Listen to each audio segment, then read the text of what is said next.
You're going to need the endurance to ride for 4 days. You're going to need the recovery between days to be able to recharge. And then you're also going to need to be able to know how to keep your energy up for each riding day so you can actually get to the end.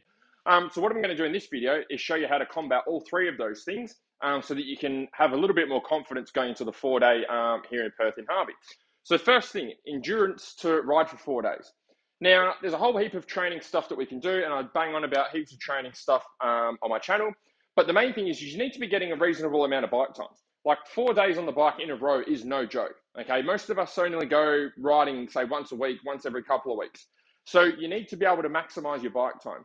So if you aren't able to get on the bike most days of the week, which most of you probably aren't, then when you do get out for a ride, go for long rides, okay? If you're going out for a ride on the weekend, go out for a 4, 5, 6 hour ride.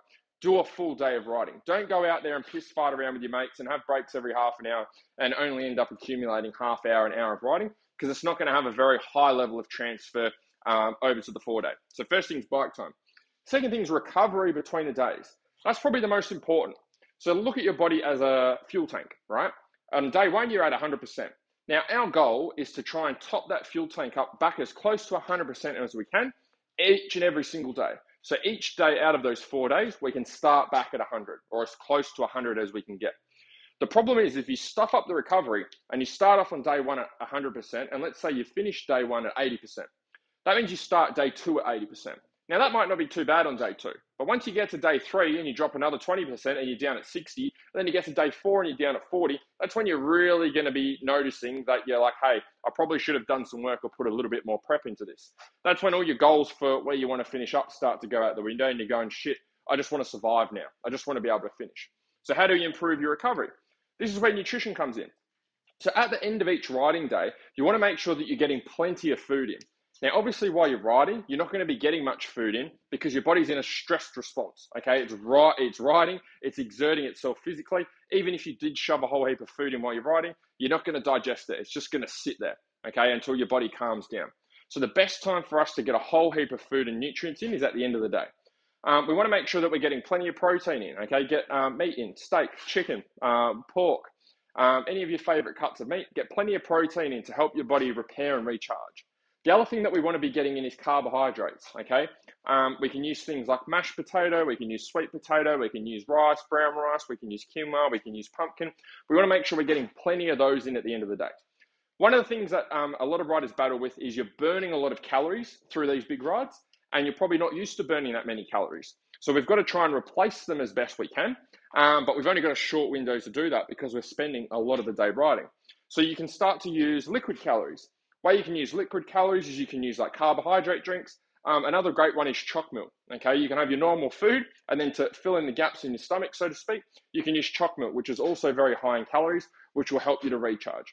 Very important thing though is that we're only doing this at the end of the ride day, not during the ride day or before the ride day, because you're going to feel like shit. You need plenty of time to be able to digest all the food, take it all in so that you're ready to go for the following day.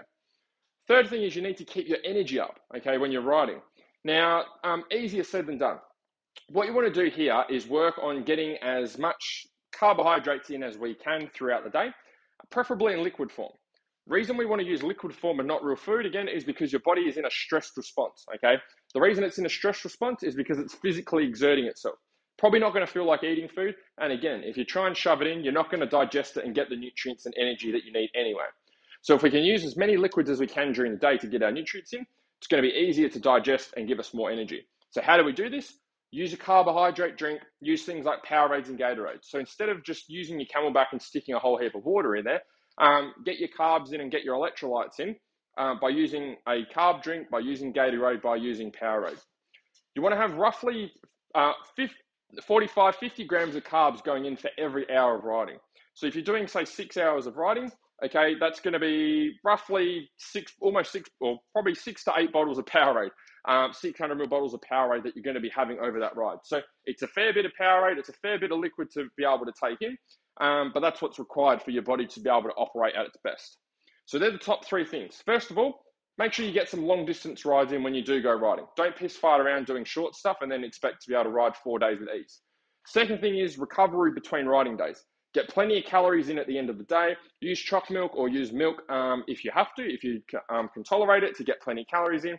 Get plenty of protein in through meat, plenty of carbohydrates in through sweet potato, brown rice, quinoa. And then the third thing that we spoke about was keeping your energy up. Okay, don't just put water in your Camelback.